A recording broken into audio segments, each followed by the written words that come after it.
ہمارا official channel subscribe کریں اور بیل آئیکن پر کلک کریں۔ الحمدللہ، رمضان مبارک اپنی رحمتوں برکتوں کے ساتھ پوری آب و تاب کے ساتھ جاری و ساری ہے۔ آج میں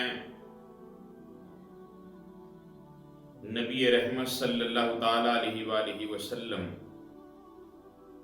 کی زندگی کا ایک بڑا اہم واقعہ آپ کے سامنے رکھتا ہوں۔ وہ ذات جو مجسمہ رحمت ہے، جس کی زبان سے بد دعا کا جملہ کبھی نہیں نکلا، لیکن ایک موقع ایسا آیا ہے کہ نبی رحمت صلی اللہ تعالی علیہ وآلہ وسلم نے 3 بار آمین کہا۔ وہ کیا موقع ہے جس پہ رسالت میں آپ صلی اللہ علیہ وسلم نے 3 بار آمین کہا؟ وہ کون سے الفاظ ہیں کہ جس میں نبی رحمت صلی اللہ تعالی علیہ وآلہ وسلم نے آمین کہا؟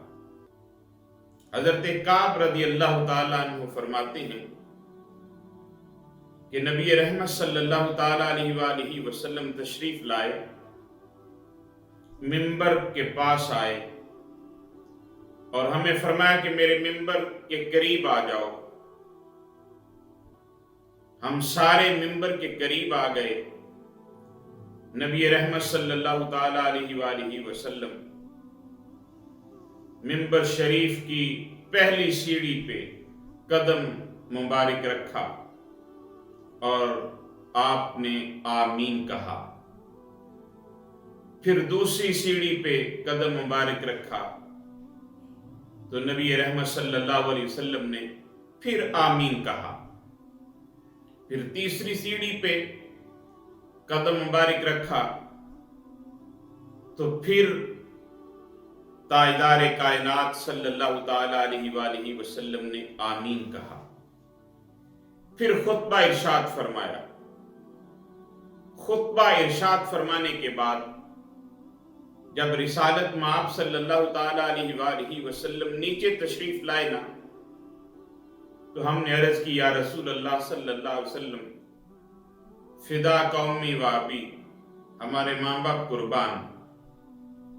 جب آپ ممبر شریف پہ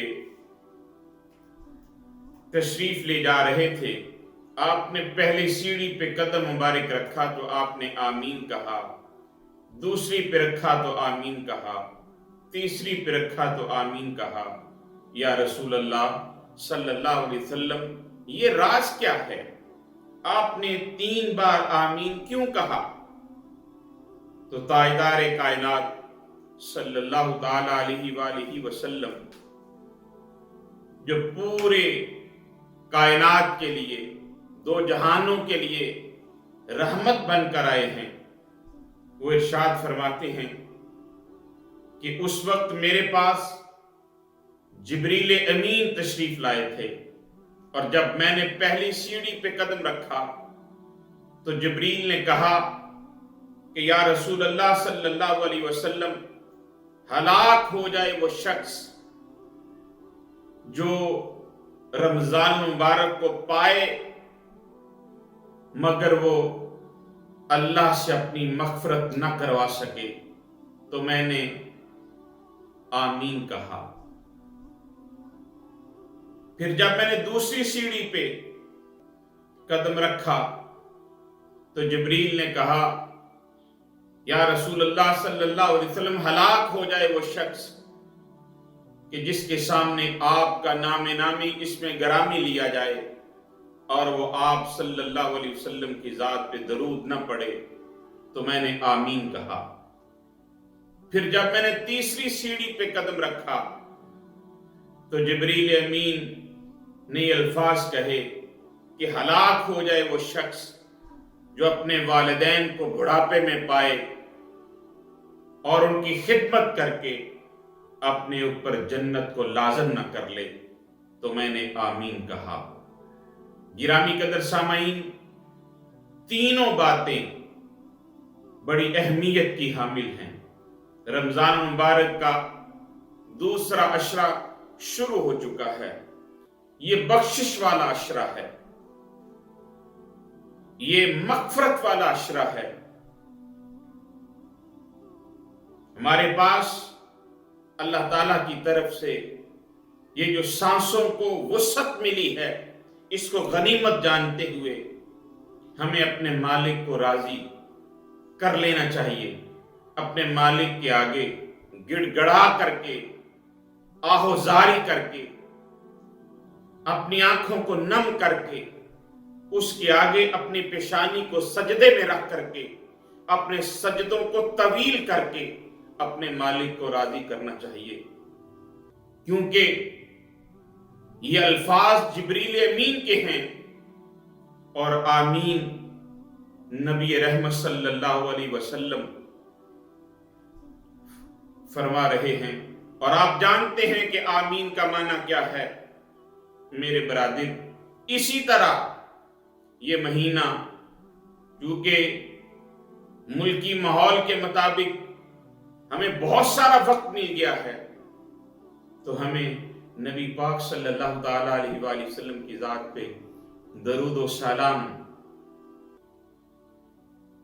کے گجرے نچھاور کرنے چاہیے، درود و سلام کی مالا جپنی چاہیے، کیونکہ درود واحد ایسی عبادت ہے جو ظنی المقبول نہیں ہے، حقیقی المقبول ہے۔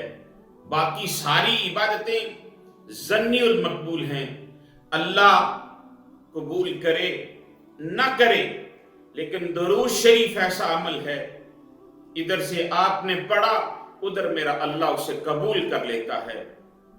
تیسری بات جو والدین کے حوالے سے ہے، تو اللہ رب العزت اس ماہ مقدس کی برکتوں کا صدقہ ہمیں اپنے والدین کی عزت و توقیر کرنے کی توفیق عطا فرمائے۔ والدین اللہ تعالیٰ کی طرف سے ایک انمول تحفہ ہیں، وہ ماں ہے، وہ باپ ہے۔ اللہ تعالیٰ ہمیں ان کی خدمت کرنے کی توفیق عطا فرمائے، ان سے دعائیں لینے کی توفیق عطا فرمائے، کیونکہ والدین کی دعا کبھی رد نہیں ہوتی۔ اللہ رب العزت ہم سب کو ان تین باتوں پہ رمضان مبارک اور غیر رمضان عمل کرنے کی توفیق عطا فرمائے۔